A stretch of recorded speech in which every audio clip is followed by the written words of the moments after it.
안녕하세요. 역사의 기록자, 오늘의 이야기입니다. 국제외교의 심장부, 뉴욕 유엔 총회. 세계의 눈과 귀가 집중된 그곳에서 때로는 한 국가의 위상과 리더십이 단 몇 분의 짧은 순간에 결정되기도 합니다. 오늘 우리는 바로 그 무대에서 벌어진 한 사건으로 이야기의 문을 열고자 합니다. 당시 한국의 대통령이었던 이재명 대통령의 연설이 끝난 직후였습니다. 원래대로라면 대통령이 몇 문장을 말하면 통역사가 그 내용을 영어로 전달하는 순차 통역 방식이 예정되어 있었습니다.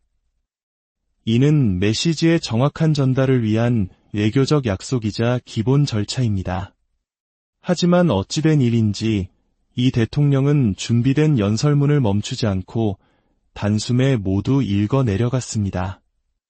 그리고는 통역사가 연설문이 영문 번역을 시작하기도 전에 마치 자신의 역할은 끝났다는 듯 종이를 양복 주머니에 구겨넣고는 호련히 회의장 안으로 사라졌습니다. 카메라는 텅 빈 연단을 배경으로 홀로 남겨진 통역사의 모습을 비추었습니다.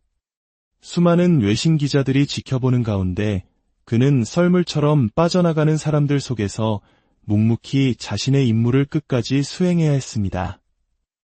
외교 무대에서 평생을 보낸 베테랑 기자들조차 이런 광경은 처음 본다며 당혹감을 감추지 못했습니다. 이 장면은 유엔 공식 유튜브 채널에 그대로 기록되었습니다. 하지만 유엔의 공식 언어는 영문이기에 이 대통령의 한국어 연설 부분은 모두 편집되고 통역사가 1분 30초간 영어로 연설문을 읽고 황급히 사라지는 모습만이 남게 되었습니다. 결국 대한민국의 대통령이 연설한 역사적인 순간은 주연 배우가 사라진 채 조연만 남은 어색하고 민망한 기록으로 전 세계에 송출된 셈입니다.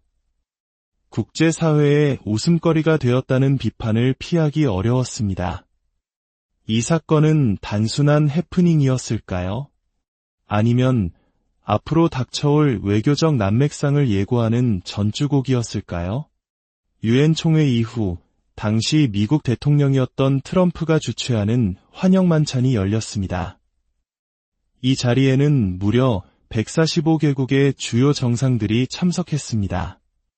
이런 만찬은 단순한 식사 자리가 아닙니다.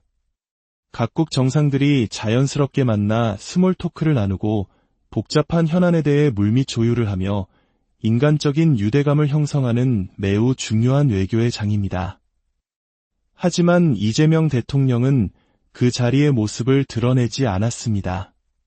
145개국 정상들이 한데 모여 교류하는 동안 대한민국의 자리는 텅 비어 있었습니다. 일각에서는 초대받지 못한 것 아니냐는 의혹까지 제기될 정도였습니다.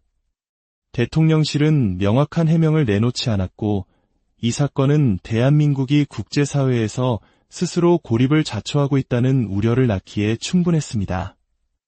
외교 무대에서의 잇따른 총극은 곧바로 경제 문제에 대한 불안감으로 이어졌습니다. 당시 이재명 정부는 경제가 순항하고 있다고 주장했지만 시장의 지표들은 다른 신호를 보내고 있었습니다. 특히 환율이 심상치 않았습니다. 원달러 환율이 1,400원을 돌파했습니다. 많은 한국인들에게 1,400원이라는 환율은 1997년 IMF 외환위기의 아픈 기억을 떠올리게 하는 숫자입니다. 국가부도의 위기 속에서 금 모으기 운동에 나섰던 국민들의 희생과 고통이 서려 있는 상징적인 수치이기 때문입니다. 경제 전문가들 사이에서는 곧 1,600원대에 도달할 것이라는 비관적인 전망까지 파다하게 퍼졌습니다. 상황이 이런데도 정부는 어떻게 경제에 대한 자신감을 보였던 걸까요? 그 배경에는 미국과의 관세 협상에 대한 성공 신화가 있었습니다. 그리고 이 신화야말로 오늘 이야기의 가장 핵심적인 부분입니다. 사건의 시작은 7월 31일이었습니다. 미국과의 관세 협상 시한을 하루 앞두고 정부는 협상이 성공적으로 타결되었다고 발표했습니다. 쌀과 소고기 등 민감한 품목을 지켜냈고 자동차 관세 문제도 원만히 해결되었다는 자화자찬이 이어졌습니다. 그러나 같은 시각 미국 백악관에서는 전혀 다른 이야기가 나오고 있었습니다. 백악관 대변인은 한국이 쌀과 소고기 시장 개방을 포함해 막대한 규모의 투자를 약속했다고 발표한 것입니다. 양국의 발표가 정면으로 배치되는 상식적으로 이해하기 힘든 상황이었습니다. 그리고 시간이 흘러 8월 25일 한미 정상회담이 열렸습니다. 회담 직후 대통령실은 또 한 번 놀라운 발표를 합니다. 이번 회담은 서명이 필요 없을 만큼 성공적이었다. 상식적으로 국가 간의 중요한 합의는 반드시 서명과 문서로 남깁니다. 서명이 필요 없다는 말은 아무런 합의가 없었거나 혹은 차마 공개할 수 없는 이면 합의가 있었다는 뜻으로 해석될 여지가 충분했습니다. 국민들은 정부와 언론의 발표를 믿었습니다. 각종 여론조사에서 한미 정상회담이 성공적이었다는 응답이 50%를 넘었고 국익에 도움이 될 것이라는 기대는 60%를 상회했습니다. 하지만 진실은 오래가지 않아 수면 위로 떠올랐습니다. 숨겨져 있던 합의의 실체는 충격적이었습니다. 트럼프 대통령이 직접 공개한 내용에 따르면 한국은 미국에 무려 3,500억 달러, 우리 돈으로 약 490조 원에 달하는 금액을 선물로 주기로 약속했다는 것입니다. 490조 원. 당시 대한민국 1년 예산이 700조 원 수준이었으니 이는 실로 천문학적인 액수였습니다. 더욱 심각한 문제는 이 돈의 대부분을 한국이 보유한 외환보유고에서 충당해야 한다는 점이었습니다.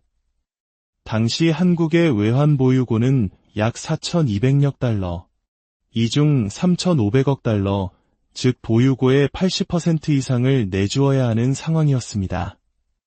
이는 제2의 외환위기를 걱정해야 할 만큼 위험천만한 거래였습니다. 정부는 왜 이토록 중요한 사실을 국민에게 숨겼을까요? 성공적인 협상이었다던 그들의 말은 결국 국민 전체를 상대로 한 거대한 사기극이었다는 비판이 쏟아졌습니다. 이재명 대통령의 외교는 여기서 멈추지 않았습니다. 한미 정상회담에서 한미동맹은 굳건하다고 말한 지 불과 열흘 만인 9월 3일, 그는 전혀 다른 행보를 보입니다. 중국 베이징에서 열린 전승기념식에 대한민국 서열 2위인 국회의장을 보낸 것입니다. 이 행사는 미국 언론이 반미연대 모임이라고 규정할 정도로 북한, 중국, 러시아가 중심이 된 자리였습니다.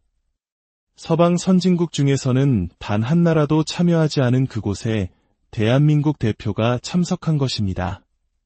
불과 열흘 전 워싱턴에서 동맹을 약속했던 파트너의 등 뒤에 칼을 꽂은 격이라는 비판이 미국 내에서 터져나왔습니다. 우연의 일치였을까요? 바로 다음 날인 9월 4일 끔찍한 뉴스가 미국에서 전해졌습니다. 미국 조지아주에 있는 현대와 LG 공장에 FBI를 포함한 5개 수사기관이 헬기와 장갑차까지 동원해 들이닥쳤고 그곳에서 일하던 한국인 근로자 300여 명을 쇠사슬로 묶어 연행한 것입니다.